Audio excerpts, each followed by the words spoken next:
kids and elderly. So that is one of the reasons why you guys have to make sure that, we don't allow us to, let things pass. Because a lot of people don't realize what can happen until it's too late. Have you guys ever heard of the restaurant Earl's? Earl's Restaurant, it's like a Montana. It's a big chain, and they're actually in Square One. And they have, it's quite a big location. I was there last year with a bunch of nurses. We decided to go for lunch. And we decided to order their special, the fish tacos. So we decided to order it for the whole tables. There's around 6 of us. After that, we all decided, we left, and we all got sick. So we were at my office is at the Brampton Civic Hospital. So we got tested, and we got to see, what was wrong. And we found out that we all ate fish, and there was one place that we all went to, and that was Earl's in Mississauga. So we found out that 114 people got affected because our friend was the chef. And what happened was they actually got the fish to come in. The styrofoam box was broken, so all the ice inside actually melted, but it was still cold. It didn't smell, there was no odor, it looks fine. So they said, you know what, we're just going to cook it. We're going to make it this special today.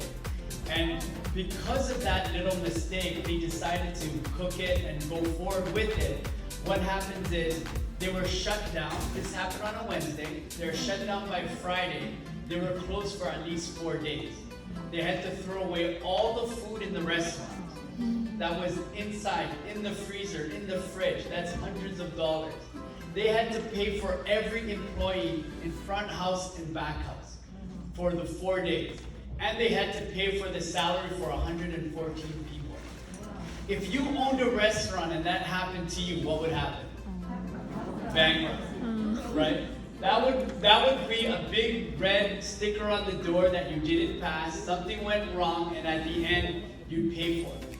And you would have to pay every person. So what happened was, for example, the 6 nurses that I was with, they asked us what our salary was. They then asked us how many days you working. We were like, we work 12-hour days, 4 days a week, and they had to pay everybody's salary. So that's a lot of money being wasted. And then every front house, every server, every chef, every line cook, every host, there could be, when I used to run Swiss Chalet and Harvey's, we had over 140 employees. There'd be 70 employees working a day. Right? So that's a lot of people that they had to pay for 4 days straight. Okay? That's one situation. But another situation can be, when you go home. You're taking care of or somebody, or you want to cook for your family, and then at the end, something goes wrong. What I'm going to teach you today is what we're teaching for ministry. And a lot of people here will realize that some of the stuff they're doing at home is not what they're doing, what you're supposed to be doing.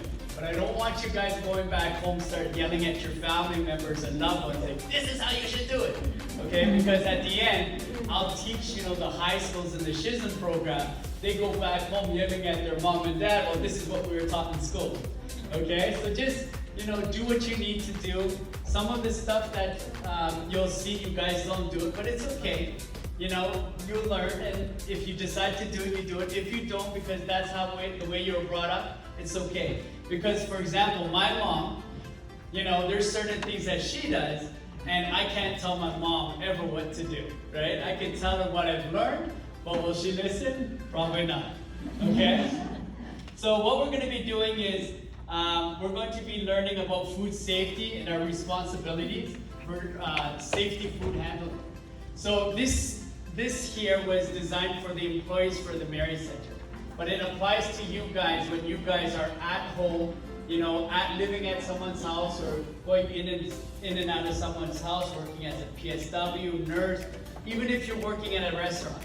It doesn't matter if it's Swiss Chalet, Harvey's, Nick's, Casey's, Outback, Montana, wherever it is, you have to try to practice food handling safety.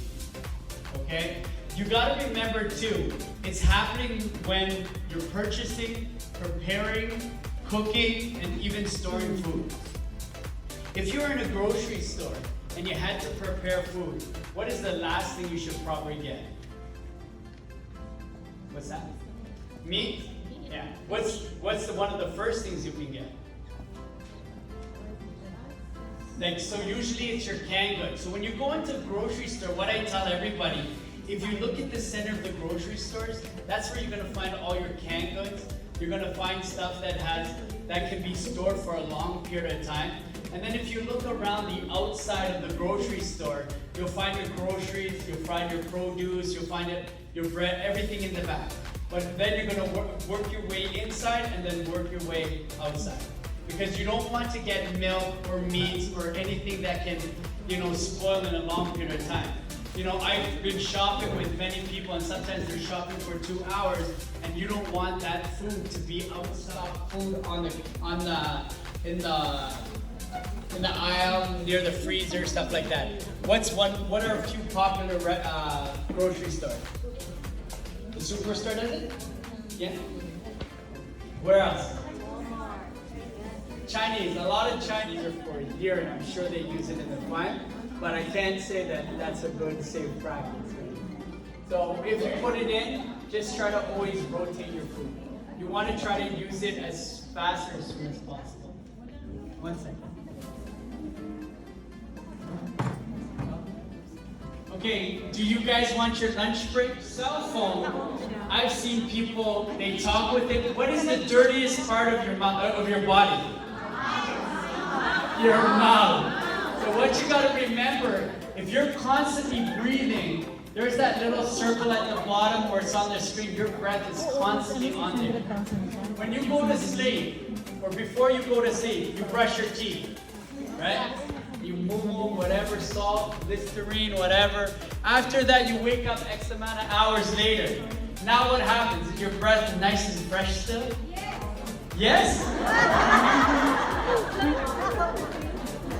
Well, most people have a thing called morning breath.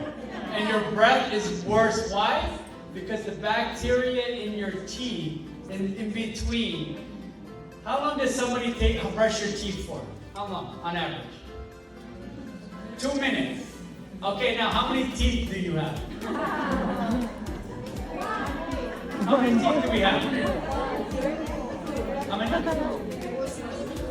But how many teeth did you have? 32.